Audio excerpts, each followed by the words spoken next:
Hello, Professor. My name is Meng Liu. My student number is 10011722928. So this self-critic video is for class. The code is APS 1018H. So the topic is the view of engineers' responsibility in the society. So in modules 1 to 6, we learned the history of engineering development from ancient time to now. So in each modules, we explored the different roles that engineers played in different times. From ancient Greek, ancient Rome, to early medieval times, early engineers, we called craftsmen, were considered inferior in the social architectures. So that means they stay in the bottom layer of the society. The situation changed a little bit in the late medieval times as invention of the gunpowder, mechanical clock, and printing press. Other stuff influenced people's life and caused interest of the lords of the realm. But only after Renaissance, especially after first industry revolution, there were high demands for trained engineers, and they started playing some important role. In 1920s, the many scholars they thought the engineer is the driving force of the economy. They thought technology is becoming the main force that changed the management model in industrial capitalist societies, including Thorstein Veblen, David Noble. So those ideas have been well accepted by engineers and even the whole societies. So as engineers are playing the key role in the societies, engineers' ethics were brought up. So Edwin Blayton, he said engineers should follow some rules and regulations in addition to their professional knowledge and skills. The idea comes from several significant structural failures that caused the death of hundreds of people's lives. So engineers play a key role in this project, and they should take the main responsibility on those disasters. So concerns for professional practice and protecting the public. So publishing for many engineering standards as a requirement for all engineers. So those including the education level, experience requirement, and ethical rules. So let's talk about responsibility of engineers. So first, engineers expect to hold accountable and not intentionally, negligently, and recklessly cause harms. So engineers are required not only with their expertise in their specific area, but also need overall risk assessing capabilities based on their working experience and other aspects such as ethical rules and psychological bearing capabilities. Uh, so they need to overcome those impediments for the responsible practice, such as fear, self-deception, ignorance, narrow visions, and all those stuff.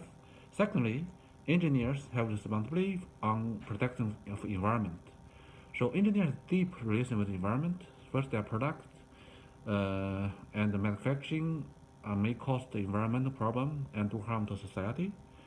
For example, they may produce a toxic chemical that pollute the land and the water, but in that time, engineer may involved in the improvement of the environment.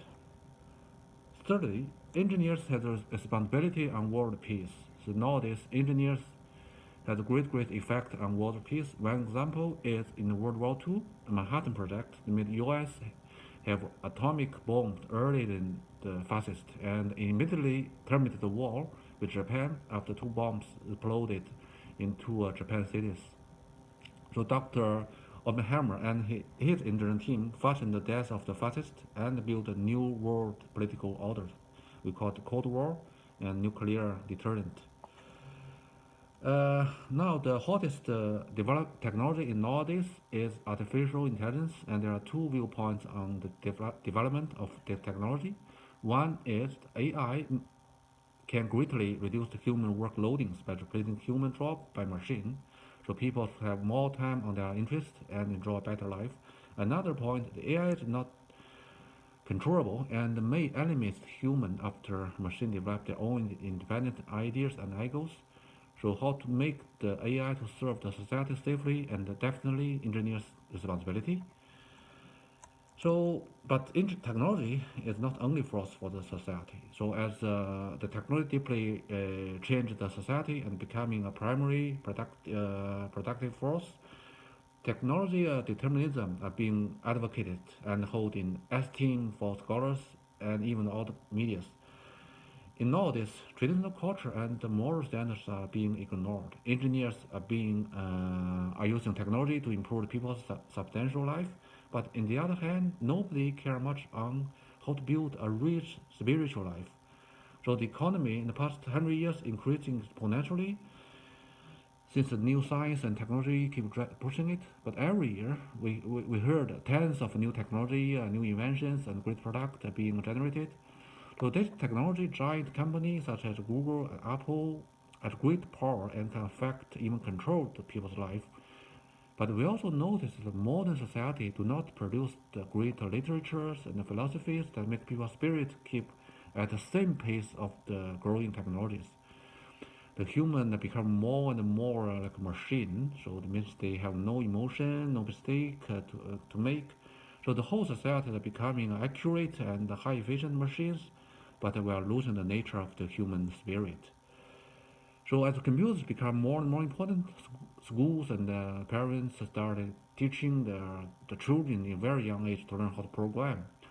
When kids are trained to think as a machine logic, they are losing human feelings such as mercy, justice, and tolerance, which are very dangerous because when they grow up, they become the dominant power of the societies.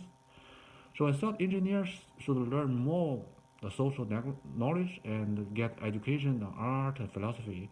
In the new society architectures, engineers should work together with other non-technical scholars such as artists, philosophers, to manage the company, country, society, and the whole world.